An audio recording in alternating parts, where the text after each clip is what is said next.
a better understanding of why and how strokes happen. But guess what? Now I'm in a chair. How do I do it? And I woke up and I knew there was something really bad wrong. Someone in that room can say that to me, and I can relate, we can relate to each other.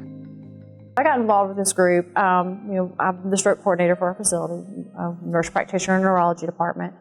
Daughter of a veteran who had a stroke. So it's always been something very near and dear to me to have this happen. And then the more I got to know these patients, the more I saw the need that we needed to have something for them to not only learn about education related to their stroke, their risk factors, but also for them to join some, have the opportunity to develop some relationships with other veterans that may have had strokes, may have had TIAs, just so they have a, quote unquote battle buddy to go through this with. I had never had any experience with strokes. I had some experience with some other people having them, but I didn't have the same type of symptoms or stroke seemed to be, from what I've learned since, an instantaneous kind of thing. It doesn't necessarily warn you it's coming. It's just out of the clear, no set of circumstances, just whatever, it just happens. I was taking physical therapy over at the VA, and my therapist noticed a change in my demeanor and everything. So he says, "I think you've had a stroke." Sent me to do an MRI, and sure enough, the MRI on my brain showed that I'd had a couple of strokes in the left front lobe, and so then they sent me to the stroke clinic to see Nurse Practitioner, Autumn, and then after seeing her for about a year or so, she told me one day on a visit that I've got a stroke clinic that I want to start out at Irondale. Want you to be a member of that group, and I've been here on all the meetings so far. It's really helping me as far as to knowing that I'm not in the boat by myself. And after having my stroke, I'm finding out that some of the challenges that I have, I thought maybe I was the only one that was having those challenges, but I see in the group other people were like, oh, that happened to me, this is what I did, or I'm having the same thing, or I'm struggling with this. Every time she would come to me, you coming, if we start, you come? Yes, ma'am, I'm coming. I'm set up now, I'm in it. So I was serious about it because to me, it was the first time around. I know that sounds funny, but it's the first time I had a stroke, and I'm trying to deal with it. I remembered all that I had gone through, and no one was there for me to share to get through it.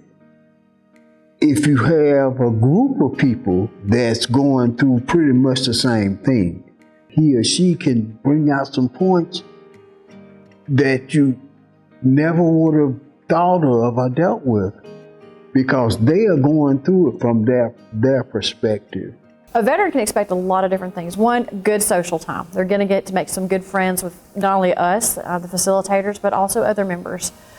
We try to do each month a different program so that we're hitting topics that are very, real to stroke. Not only like medical conditions, but also like things like long-term planning. The eventual goal for us, we're actually leaning on one of our members of our group who is a retired firefighter to help us put together caretaker training so that they're going to get basic first aid, CPR, choking rescue, so that we're trying to not only help our veterans, but also their family members and their caregivers.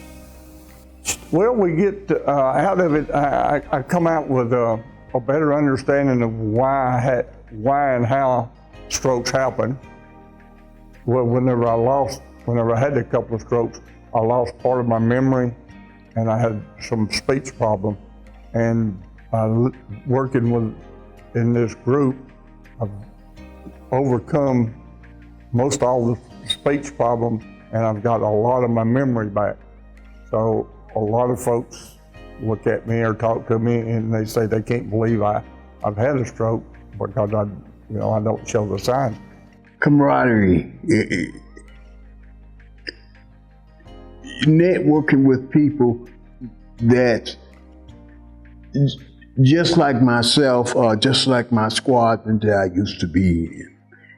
They they are able to relate to what you are going through in your family, what you're going through as far as the change, major change that take place in your life depending on what you do. In my case, it was detrimental in a sense because I'm a tennis coach. But guess what? Now I'm in a chair. That was the big question. How do I do it? I found a way. And one of the things that came out in one of our sessions was by being in the military, for some reason, we have it so ingrained in us that we can do any bleep-to-bleep things. And that's what carried me through and enabled me to progress rather than regress by saying, oh my God, I can't do this, I can't do that. I went out and did it anyway. Being able to talk to someone about it, because if I talk to you, you hadn't had a stroke, you can't say, I know how you feel. But someone in that room can say that to me, and I can relate, we can relate to each other. And then, of course, being vet to vet as well. And it's just a comfortable feeling. You feel comfortable, speaking or talking with that person or in a group and sharing. If you want to be a part of our group, get in touch with our neurology clinic. You're more than welcome to even just show up. We don't have to have a provider referring you. You can just show up and we'll handle the rest when you get here. Our stroke survivor groups meet every first Wednesday of the month from 2 p.m. to 4 p.m. at the Birmingham East Clinic in Irondale. For more information, please contact 205-249-9204.